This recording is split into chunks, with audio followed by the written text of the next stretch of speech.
지금 이 상황에 이 피해자가 입원을 한 게 맞냐. 이렇게 과잉 진료하는 거는 좀 너무한 게 아닌가.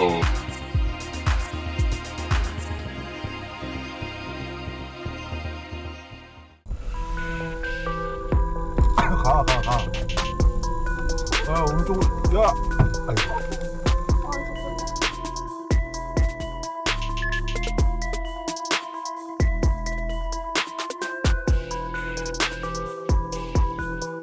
그분 차량에는 이제 거울 있는 쪽에 부딪혀야 되는데 바깥쪽에 기스가 많이 나 있는 상황이었고, 여기 기스는 이번 사고로 난 게 아닌 것 같다 이런 식으로 얘기를 나눴고, 피해자분이 그러면 잘못하신 게 없다는 말씀이세요? 이렇게 얘기를 해서 죄송하다.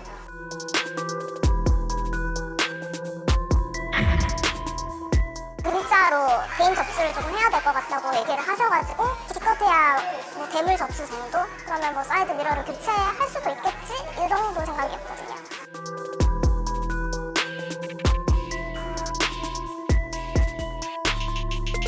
개인 담당자가 이제 연락이 와서 피해자가 한방병원에 입원을 했다. 진단병이 뭐냐고 여쭤보니까 뇌진탕이라고. 마디모를 조금 하고 싶다. 경찰서에서도 사실 그때 당시에 이거는 조금 아닌 것 같다, 한번 해보자 이런 식으로 얘기를 해주셨어요. 최근에 나왔거든요. 측면 충돌 같은 경우에는 아직까지 케이스가 부족해서 마디모 분석을 하지 않는다 이렇게 나와 있었어요.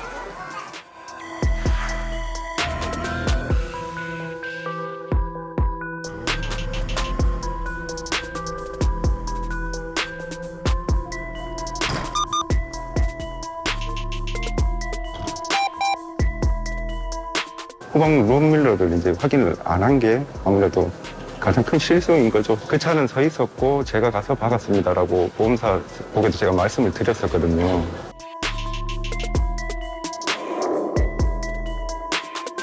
그러고 나서 종결이 됐는데 카톡 문자가 왔는 게 570만 원이 왔 거예요.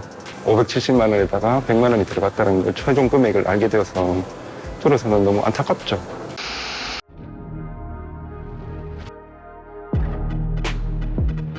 맨홀 위에 고무 매트가 2장이 깔려 있었습니다. 고무 매트를 밟고 좌측으로 미끄러지면서 오토바이가 기울어졌거든요. 놀라시진 않은 것 같고요. 차분하게 이렇게 차량을 살피시고 저한테도 괜찮냐, 뭐 넘어진 것 같은데 안 다쳤냐, 그런 말씀도 해주셨고요.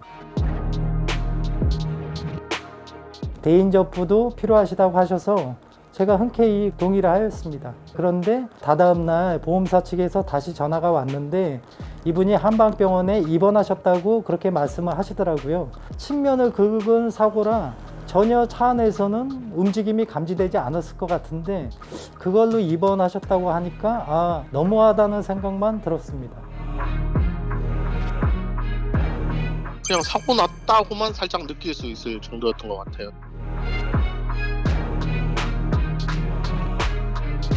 단기가 번호판 인식을 못해서 후진하는 과정에서 사고가 났어요. 엑셀을 안 밟고 천천히 이동했기 때문에 고개가 흔들린다거나 그 정도는 아니었고요. 제 잘못이라서 일단 대인 접수는 해줬는데 다음날 운전자분은 통원치를 받고 아이 엄마랑 아이는 입원을 했다고 하더라고요. 사고가 나서 이제 경미한 부상이면은 병원에 다니는 건 맞지만 이렇게 과잉 진료하는 거는 좀 너무한 게 아닌가. 사람이 놀란 부분에 대해서 진찰을 받는 게 크게 무리가 된다고 보지는 않았습니다. 그런데 과연 저 정도로 운전자분이 입원할 수 있다는 부분에 대해서 조금 억울하게 생각하고 있습니다. 입원한 경우랑 입원하지 않은 경우랑 합의금 차이가 많이 나요. 왜냐하면 입원했을 때 자동차 보험에서는 휴업 손해를 인정하거든요. 그런 부분들이 널리 알려져 있기 때문에 뭐 하루 이틀이라도 입원을 하려고 한다는 거죠.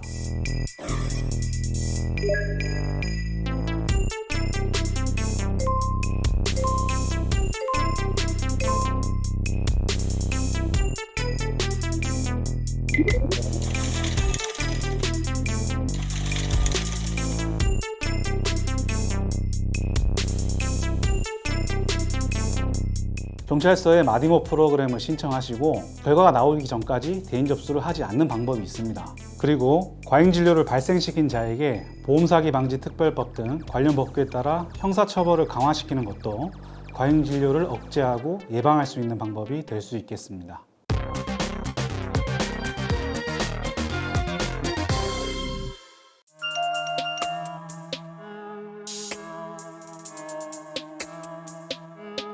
주차를 하기 위해서 진행하다가 미리 우리 앞에 차가 대기했던 차가 있었어요. 그래서 그 클락션이 울려서 우리는 살짝 후진을 하다 보니까 원래 피해자의 차량이 저희 뒤쪽에서 진입을 하고 있는 상태였고요.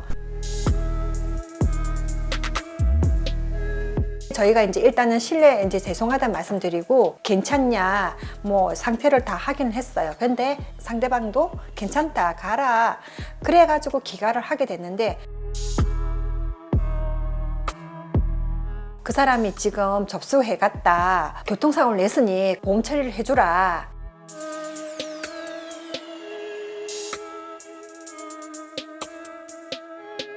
경추염자, 요추염자, 경관절염자, 타박상이라고 돼 있었고 8주 진단이고 모한의원에서 그렇게 끊어줬대요. 그 마디모 결과의 시뮬레이션 결과의 통보인데 아무런 상해를 미치지 않는다는 그런 결과물이에요.